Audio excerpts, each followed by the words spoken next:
नमस्कार, स्वदेश न्यूज की खास पेशकश बातें सितारों की में आप सभी का स्वागत है। मैं हूं भागीरथ साहू।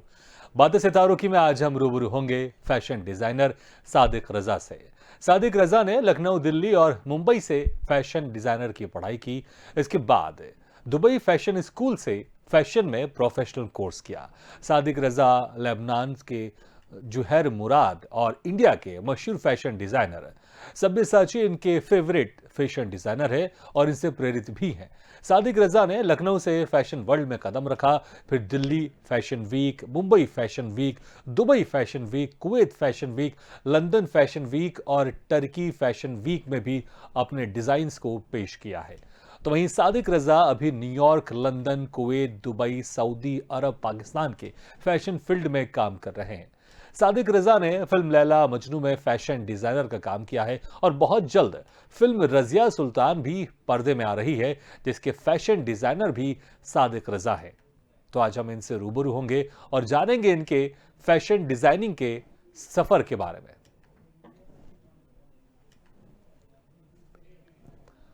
तो आज हमारे मेहमान हैं सादिक रजा। सादिक रजा एक फैशन डिजाइनर है जिन्होंने देश के साथ कई दूसरे देशों में भी फैशन वीक में हिस्सा लिया है। दूसरे देशों के फैशन फील्ड में भी, फैशन की दुनिया में भी काम करते हैं, जिसमें दुबई, कुवैत, पाकिस्तान, टर्की, ज्यादातर गल्फ कंट्री में सादिक रजा ने अपने कलेक्शन पेश किए हैं। तो वहीं अगर बात करें, फिल्मों में भी इन्होंने अपनी जौहर दिखाया है। इनके जो डिजाइन्स है, फिल्मों में भी इनके डिजाइन्स, इनके कपड़े पहने हुए हीरो हीरोइन दिखाई दिए हैं।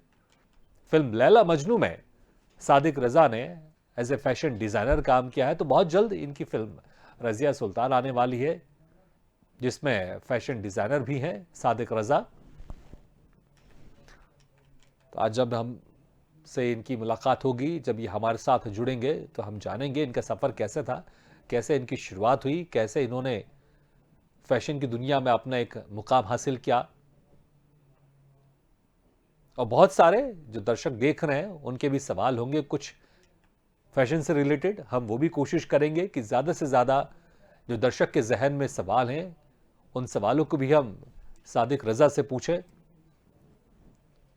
और जानें कि फैशन डिज़ाइनिंग में किस तरह से अगर कोई शख्स आना चाहता है तो कैसे उसको इसकी तैयारी करनी चाहिए, फैशन डिज़ाइन करते वक्त किन बातों का ध्यान रखना चाहिए, और जब रैंप वॉक के लिए कपड़े डिज़ाइन होते हैं और जब वही अगर पब्लिक में जाते हैं तो क्या कुछ उसमें बदलाव होता है, और जब फिल्मों में अगर फैशन डिज़ाइनिंग का काम करना होता है तो किन चीज़ों का ध्यान रखना पड़ता है। तो बहुत सारे ऐसे चीज़ हैं। हमारे साथ जुड़ेंगे सादिक रजा और फिर हम जानेंगे इनसे कि इनकी शुरुआत कैसे हुई। लेकिन आपको हम बता दें कि जो आज हमारे मेहमान हैं सादिक रजा, इन्होंने लखनऊ, दिल्ली और मुंबई से फैशन डिज़ाइनिंग की पढ़ाई की। इसके बाद दुबई फैशन स्कूल से फैशन में प्रोफेशनल कोर्स किया। सादिक रजा लेबनान के जुहैर मुराद और इंडिया के मशहूर फैशन डिज़ाइनर सब्यसाची इनके फेवरेट फैशन डिज़ाइनर हैं और इनसे प्रेरित भी हैं। सादिक रजा ने लखनऊ से फैशन वर्ल्ड में कदम रखा, फिर Delhi fashion week, Mumbai fashion week, Dubai fashion week, Kuwait fashion week, London fashion week और टर्की फैशन वीक में भी अपने डिजाइन्स को पेश किया है। तो वहीं सादिक रजा अभी New York, London, Kuwait, Dubai, Saudi Arab, Pakistan के फैशन फील्ड में काम कर रहे हैं। तो सादिक रजा ने फिल्म लैला मजनू में फैशन डिजाइनर का भी काम किया है और इस वक्त हमारे साथ सीधे जुड़ गए हैं फैशन डिजाइनर सादिक रजा। सादिक जी, आपका बहुत बहुत स्वागत है स्वदेश न्यूज की खास पेशकश बातें सितारों की में। Hello hello. जी सादिक रजा जी, आपने लखनऊ से आपने अपने फैशन डिजाइनिंग की आपने शुरुआत की है।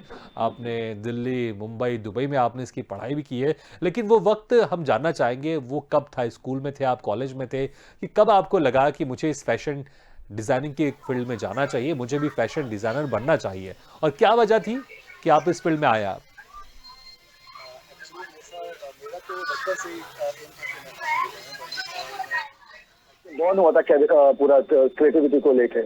तो मेरे साथ तो वही था कि मैं बचपन से था कि मुझे फैशन डिजाइनर बनना है। काफी प्रॉब्लम्स आए लाइफ में, लेकिन वो मैंने हैंडल करके और मैं आज इस पोजीशन पे एज अ इंटरनेशनल लेवल पे फैशन डिजाइनर बन। जी। अच्छा, जब आप पढ़ाई कर रहे थे तो क्योंकि अक्सर लोगों को चीज़ें ये समझ में नहीं आती कि जब फैशन डिज़ाइनिंग की पढ़ाई होती है इसमें क्या क्या बताया जाता है, किस तरह की चीज़ें रहती हैं, ताकि जो बहुत सारे नए दर्शक देख रहे हैं जो भी इस फील्ड में जाना चाहते हैं तो वो भी थोड़ा समझे कि जो फैशन डिज़ाइनिंग का कोर्स होता है जो आपने लखनऊ में किया, दिल्ली में किया आपने, उसके बाद फिर दुबई से भी आपने इसकी पढ़ाई की है, तो उसमें क्या कुछ और किस तरह की चीज़ें इसमें बताई जाती हैं, पढ़ाई जाती हैं? एक्चुअली में सर, जब आप फैशन डिजाइनर बनना चाहते हो सबसे पहले आपके अंदर खुद क्रिएटिविटी होना चाहिए। सेकंड चीज ये कि आपको काफी चीजें स्केचिंग है, जैसे बेसिक डिजाइन है, कटिंग है और स्केचिंग है, इन पे बहुत फोकस करना पड़ता है। और जो मेन स्पेशलिस्ट होता है जैसा फैशन डिजाइनर, इसके लिए कलर कॉम्बिनेशन और आपका ये इलास्ट्रेशन मस्ट है। विदाउट इलास्ट्रेशन आप फैशन डिजाइन इनकम्प्लीट हो, और कलर्स की नॉलेज होना बहुत जरूरी है। नहीं, ये तो आपने बताया कि क्या होना चाहिए, लेकिन मैं ये आपसे जानना चाहूंगा कि जो पढ़ाई होती है उस पढ़ाई में क्या कुछ चीजें बताई जाती हैं और क्या कुछ सिखाया जाता है? सबसे पहले तो हिस्ट्री ऑफ फैशन होता है कि फैशन की पूरी इतिहास के बारे में बताया जाता है कि कैसे फैशन स्टार्ट हुआ। पहले वो बेसिक नॉलेज है, उसके बाद में फिर आपको स्केचिंग सिखाते हैं और कलर्स करना सिखाते हैं और कटिंग करना सिखाते हैं, स्केचिंग करना सिखाते हैं। यानी एक प्रोसेस होता है उसके अंदर कि आप डिजाइनर बनने का, यानी 0 to टॉप तक का प्रोसेस होता है चीजों को लेकर। जी। अच्छा, एक जो तो फैशन डिजाइन, जी बिल्कुल, ये एक फैशन डिजाइनर की बहुत इंपॉर्टेंट थिंग है कि उसको स्केचिंग का आइडिया होना चाहिए। विदाउट स्केचिंग आपका जो क्रिएटिविटी है वो बहुत इंपॉर्टेंट रखती है। जी तो ये चीज है डिजाइनर्स के लिए। बिल्कुल। और आपने जैसा कहा कि आपकी स्केचेस भी बहुत अच्छे होने चाहिए, क्योंकि अगर आप कुछ सोच रहे हैं, डिजाइन कर रहे हैं, तो अगर आपको स्केच आप प्रॉपर नहीं बना पाओगे तो आप लोगों को कैसे आप बताओगे कि मेरी डिजाइनिंग क्या होगी, क्या कुछ होगी। और कलर कॉम्बिनेशन, वाकई आपने कहा, क्योंकि कलर एक बहुत इंपॉर्टेंट चीज होती है, क्योंकि अगर सेम कपड़े हों, अगर डिफरेंट डिफरेंट कलर में हो तो वही कपड़े बड़े खूबसूरत भी लगते हैं और वही कपड़े कभी कभी बहुत खराब भी लगते हैं, अगर सही कलर कॉम्बिनेशन का अगर हमने चुनाव नहीं किया, उसको चूज नहीं किया तो। परफेक्ट, ये चीजें बहुत इंपॉर्टेंट है। Even makeup and jewellery also. मैं ऑल्सो एक ब्यूटिशियन भी हूँ, with designer plus beautician, makeup artist भी हूँ। तो मुझे हर चीज का ध्यान रखना पड़ता है कि कौन सा एक्सेसरीज होना चाहिए, हेयर स्टाइल होना चाहिए, मेकअप होना चाहिए। ये बहुत इंपॉर्टेंट है डिजाइनर्स के लिए। ये नहीं कि आपने खाली कपड़े डिजाइन कर दिए और मेकअप कहाँ जा रहा है और बाल कहाँ जा रहे हैं। सारी चीजें प्रॉपर होनी चाहिए, परफेक्ट फैशन डिजाइनर के लिए।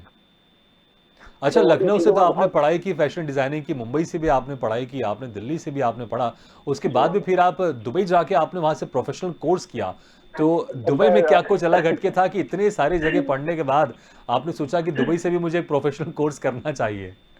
एग्जैक्टली सर, वो एक्चुअली होता है ना कि आप जिस डाउन से उठोगे तो टॉप पे जाओगे। हम शॉर्टकट नहीं जा सकते। तो मैंने लखनऊ चुना, then Delhi, then Bombay, then Dubai, then Kuwait.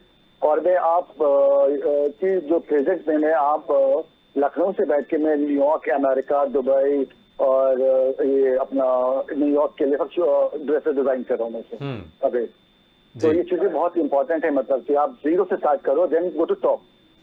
ये काफी, अगर टॉप बनना तो बहुत इजी है, लेकिन इसको मेंटेन करना वो बहुत इंपॉर्टेंट है डिजाइनर्स के लिए, क्योंकि इतना कंपटीशन है मार्केट में, काफी लोग हैं, डिजाइनर्स आते हैं। अब तो ये हो गया है कि एवरी यानी घर के अंदर कोई डिजाइनर या मॉडल या मेकअप आर्टिस्ट मिलेगा आपको। आजकल ये चल रहा है। पहले तक कहना डिजाइनर नहीं, ये तो लड़के लोग काम है, लड़के नहीं कर सकते। आज की प्रेजेंट टाइम में हर एक फैमिली में एक डिजाइनर मिलेगा, एक मॉडल मिलेगा और एक मेकअप आर्टिस्ट मिलेगा। और तो यही चीज है डिजाइनर्स का सर।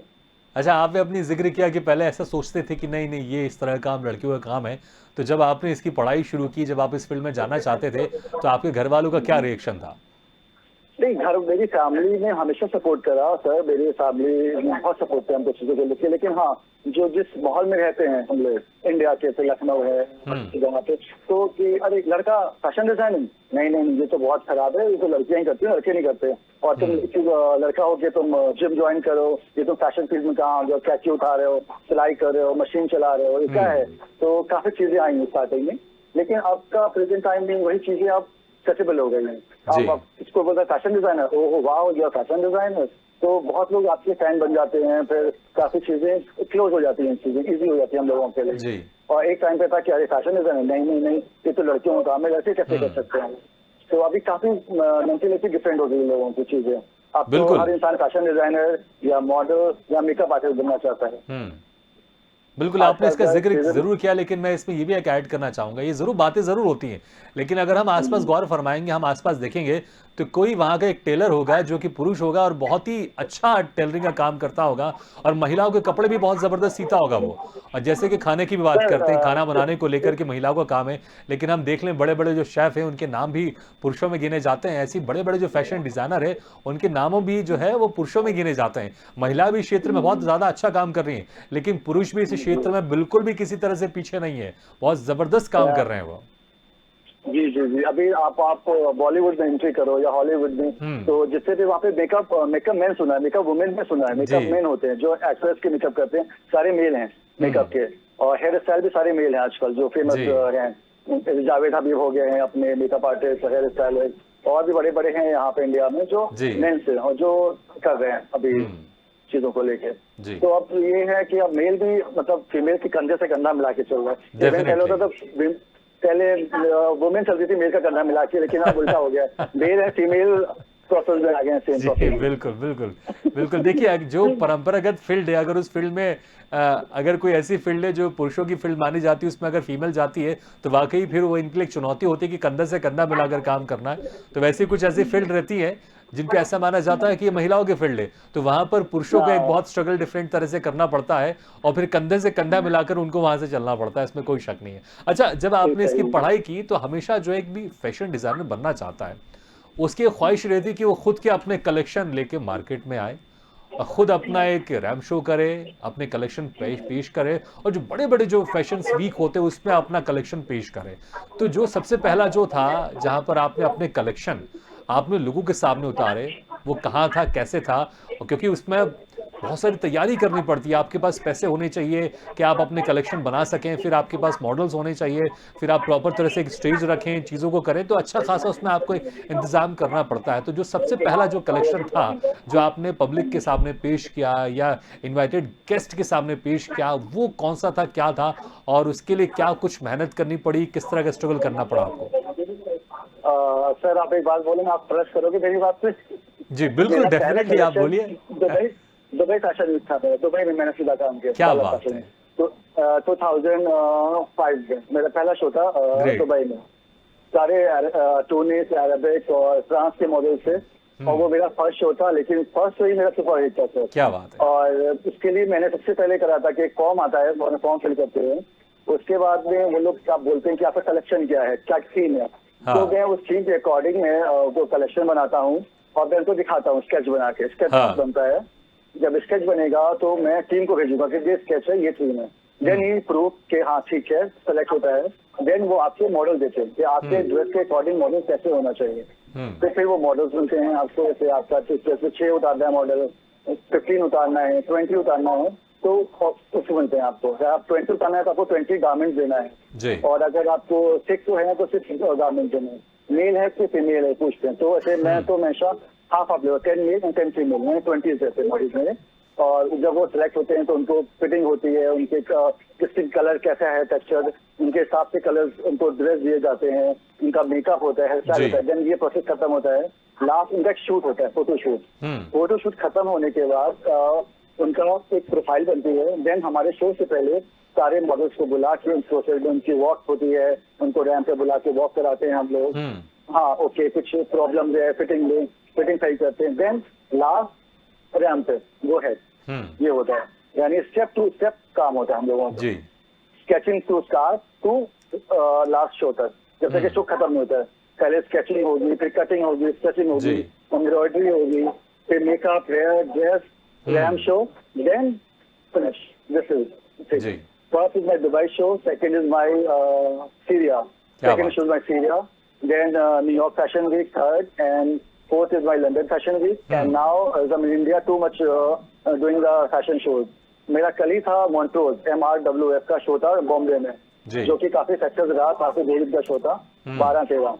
उसके अंदर मेरा कलेक्शन उतरा था। मेरे फर्स्ट डे 15 मॉडल थे, सेकंड डे 12 मॉडल थे, और काफी हिट शो था मेरा बॉम्बे में, और मैं वही करके आज आया हूँ शो से। बहुत बढ़िया। अच्छा, आपने जिक्र किया कि दुबई में आपने पहले अपना कलेक्शन पेश किया था, फैशन शो आपका वो था, फैशन वीक में जो आप शामिल हुए थे, फिर कुवैत में आपने किया, आपने टर्की में किया आपने। तो अक्सर जो बहुत सारे गल्फ कंट्री का जिक्र आता है तो ऐसा लगता है कि महिलाएं बुर्का पहनती होंगी और जो पुरुष हैं वो सफ़ेद कलर का लाबादा पहनते होंगे। तो वहाँ पर हम जब सोचते हैं फैशन, तो फैशन में तो तरह तरह के रंग बिरंगे कपड़े होते हैं, तो बड़ी एक चुनौती रहती होगी। तो इसको ज़रा हमें बताएं कि गल्फ कंट्री में क्या कुछ किस तरह का फैशन रहता है, और आपने जो दुबई आपने सबसे पहले सुना, तो कैसे जो चुना आपने, तो ये एक भ्रांति है। तो मैं चाहता हूं कि इसको आप बताएं, क्योंकि बेहतर आप समझ सकते हैं कि जो गल्फ कंट्री रहती है वहां पर किस तरह की चीजों को लेकर फैशन को देखा जाता है। सर ये मिथ सबसे पहले तो बताऊं, ये मिथ एकदम रॉन्ग है।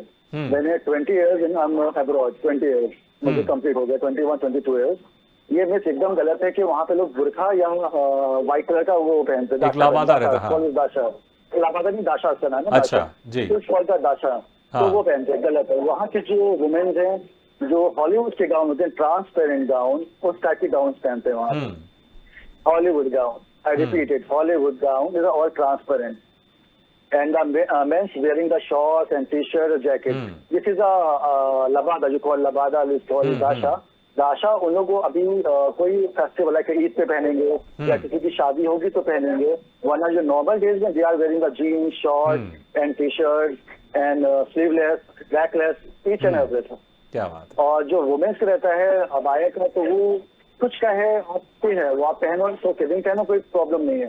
और जो वहाँ के स्पेशली ड्रेसेस जो होते हैं वुमेन्स की, they are gown, wearing the gown, no sari, no Punjabi, no lehenga, they wearing gown, all Hollywood, transparent, chiffon, net, velvet, this kind of dress wearing.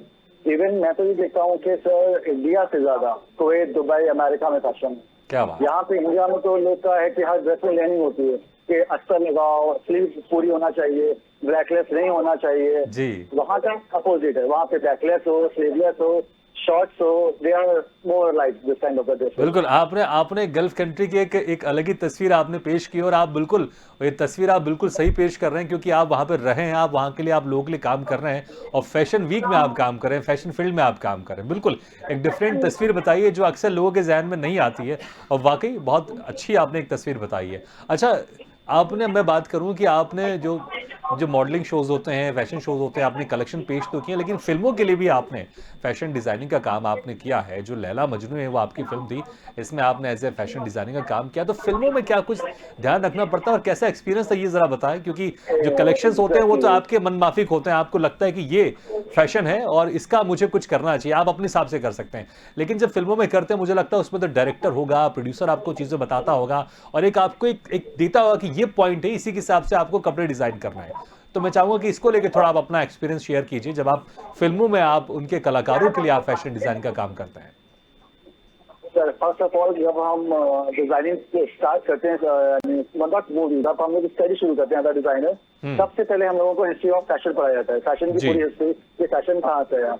तो जैसे ही होता है मूवी स्टार, वैसे मुझे मिली लैला मजनू, और मेरी अपकमिंग प्रोजेक्ट है रजिया सुल्तान जी। तो मैं उसकी पूरी लैला मजनू की मैंने हिस्ट्री को रीड करा, उसकी हम कई लाइब्रेरीज गए, उसके बारे में पढ़ाई करी कि उन लोग क्या पहनते थे, उन लोग का ड्रेस कैसा होता था, क्या वो जब हम लोग पूरी हिस्ट्री कंप्लीट पढ़ लेते हैं, देन उसके स्केच बनते हैं, स्केचेस बनाए जाते हैं, उसके अंदर फिर डायरेक्टर को और प्रोड्यूसर्स को स्केचेस प्रेजेंट करे जाते हैं। उन लोग देखते हैं हाँ कि ये ठीक है, सादिक ओके, उसके स्लीव लंबी कर दो या स्लीव ढीली कर दो, इसका पैजामा ऐसे कर दो या फाड़ दो थोड़े कपड़े, तो वो बस एक डायरेक्शन देते हैं। बाकी सारा क्रिएटिविटी डिजाइनर्स की होती है, डिजाइनर्स अपने सारे क्रिएटिव वहीं पे करते हैं कि हाँ मजनू होगा तो वो पहले कैसा था, यानी कि वो एक शहजादा था, तो उसके कपड़े कैसे शहजादों जैसे होना चाहिए, अच्छे नीट एंड क्लीन, कुछ गोल्ड वर्क होना चाहिए, ज्वेलरी होना चाहिए। जब वो मजनू बन जाता है तो उसके कपड़े फटे हुए हैं, उसके कपड़ों में बटन नहीं है, जैसे कि बटन नहीं है, और पैजामा थोड़ा फट गया है, दस्ती सा है,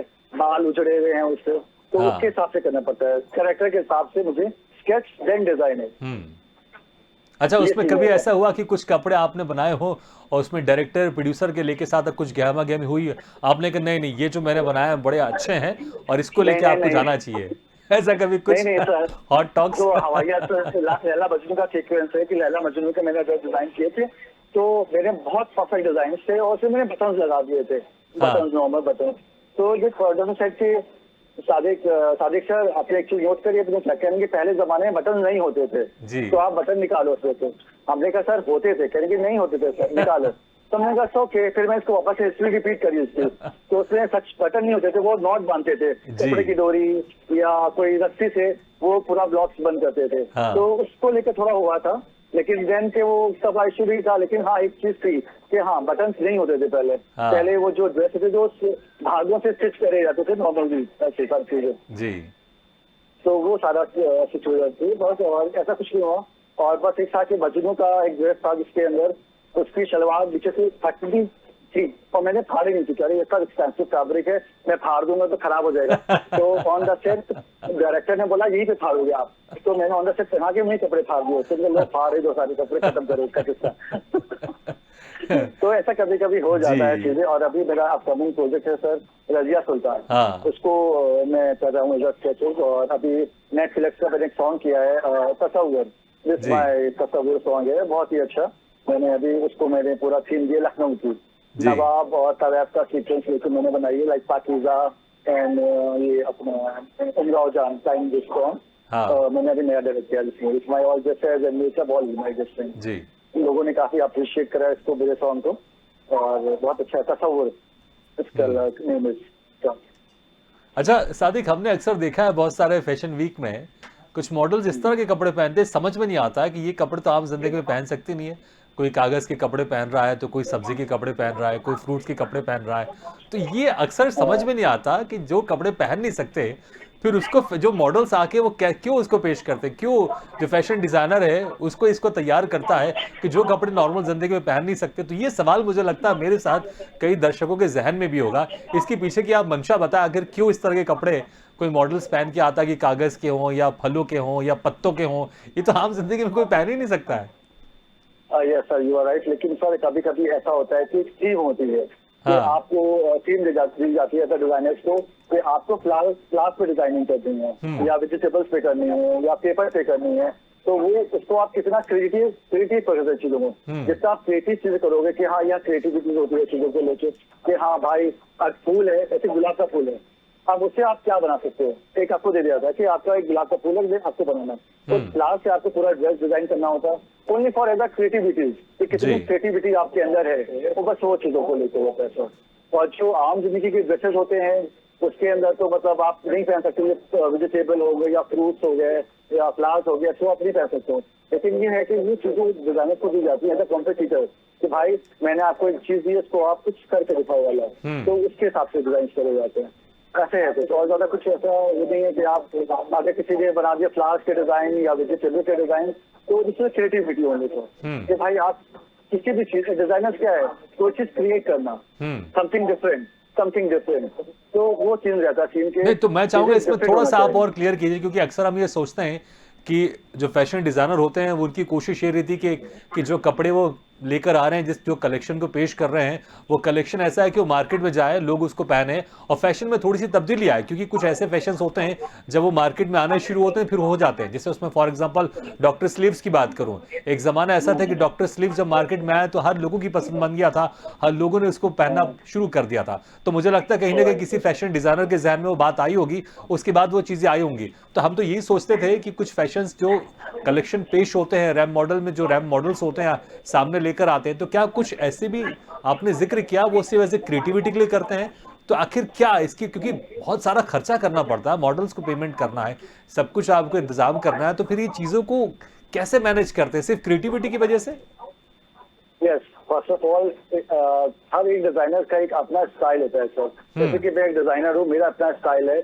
मैं जो वर्क करता हूँ जर्बा फैब्रिक पे, मोर देन जर्बा, नेट एंड टिश्यू, मेरा ये है। Other designer use like cotton, silk, other use करते हैं। तो ये होता है कि आपने जो डिजाइन में लेके मार्केट में आ रहा हूँ वो क्या है, प्रेजेंट में क्या चल रहा है आजकल, उसको हम लोग लेके आते हैं और वो प्रेजेंट करते हैं कि ताकि मार्केट में सेल हो, सारी चीजें हो। और जो कि वेजिटेबल नहीं, बिल्कुल आपने कहा सेल हो, लेकिन जो मैंने जिक्र किया इसके पहले कि वही कागज के कपड़े हो गए या फ्रूट्स के कपड़े हो गए, तो ये तो पब्लिक पहन ही नहीं सकती है। तो ये क्यों इंसान क्या बस अपनी संतुष्टि के लिए करता है कि हाँ चलो कुछ मुझे डिफरेंट करना है? क्या ये कारण रहता है इसके पीछे? वो तो डिफरेंट की थिंग्स अलग है सर। लेकिन आपने कुछ हॉलीवुड की मूवीज देखी होंगी, लाइक हैरी पॉटर, हाँ। लाइक उसमें ये ड्रेसेस यूज होते हैं। ये जो ड्रेसेस होते हैं हैरी पॉटर देख लो आप, जी। या आप स्नो वाइट देख लो, हाँ। ऐसे जो हॉलीवुड की मूवी, अभी आपने बाहुबली देखी, बाहुबली में कैसे डिफरेंट डिफरेंट स्टाइल के ड्रेसेस थे, किसी में शेर का फेस लगा था सामने, हाँ। किसी में एलिफेंट की यहाँ पे लगा था, जी, जी, तो जी, वो जी। अलग अलग चीजें होती हैं। वो ये सब मूवीज वाले जैसे देखते हैं तो डायरेक्टर ने देख लिया हाँ। कि यार उसका विजय सेतुपति बहुत अच्छा है, हमारी टीम से मैच करे, उस हाँ। डिजाइनर्स को बोलो आप मूवी में ड्रेस डाल दो। तो ऐसा भी होता है कभी कभी कि हम लोग के वो ड्रेसेस जो होते हैं मूवीज में चले जाते हैं, जो एनिमेशन मूवीज होते हैं उसके लिए बिल्कुल। dresses चलिए use सादिक, कर वाकई दिया जाता है। बहुत बहुत अच्छी बात आपने बताई। सादिक, हमने बहुत सारी फोटोज हम आपको भी देख रहे हैं, आप भी किसी मॉडल से कम नहीं लगते, तो क्या आप Thank you. आप अपने आप जब फैशन वीक जो है अपने कलेक्शन पेश करते हैं तो क्या खुद भी एज ए मॉडल आते हैं कि सिर्फ आप एज ए फैशन डिजाइनर ही बनना चाहते हैं? नहीं sir, I love my job and I am proud of कि हम फैशन डिजाइनर। और हाँ। मैं भी लास्ट में आता हूँ अपने शो स्टॉपर, मेरे शो स्टॉपर जी। अमान सिद्दीकी हैं जो मेरे हर एक शो में वो मेरे साथ रहते हैं। हाँ। वो मेरे एम्बेसडर भी हैं, मेरे शो स्टॉपर भी हैं। जब वो लास्ट में आते हैं तो मैं उनके साथ एंट्री करता हूँ। Great. और मैं बस स्टेज पे आके क्लैपिंग करवाना मॉडल से हाँ। एंड यू नो तारीफ बटोना से बोलते हैं तो हम लोग करते सर। चलिए सादिक, सही है, बहुत लेकिन अच्छा मेरा लगा अभी आपसे आपको बात मैं करके। जॉब। समय कम है, नहीं तो हम आपसे और बातचीत करते और आपसे एक्सपीरियंस हम शेयर करते, लेकिन बहुत बहुत शुक्रिया समय निकाल कर आपने हमारे इस Thank you, कार्यक्रम sir. में शिरकत किया। Thank you very thank you much. Sir, thank you sir, thank you sir, thank you. तो बातें सितारों की में आज हम रूबरू हुए फैशन डिजाइनर सादिक रजा से। अगले बार हम फिर किसी शख्सियत से मुलाकात करेंगे, तब तक के लिए दीजिए इजाजत, लेकिन खबरों का सिलसिला लगातार जारी है। आप देखते रहिए स्वदेश न्यूज, सबसे पहले देश।